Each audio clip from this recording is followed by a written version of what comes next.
Welcome back to my channel champion Ayushman. So friends, आज मैं आपके लिए और एक नया वीडियो लाया हूँ।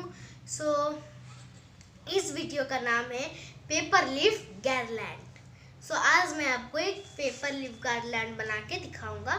बने रहिए मेरे साथ, मतलब आगे मेरे वीडियो को देखते रहिए और मेरे साथ बने रहिए ताकि मेरे गार्लैंड को देख सके, सीख सके, बना सके।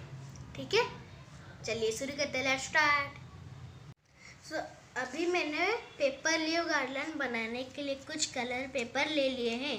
अब इसमें हम लीफ ड्रॉ करेंगे, उसके बाद उसको कट करेंगे, उसके बाद हम गार्लैंड बनाएंगे जो कट करने के बाद निकलेगा लीफ।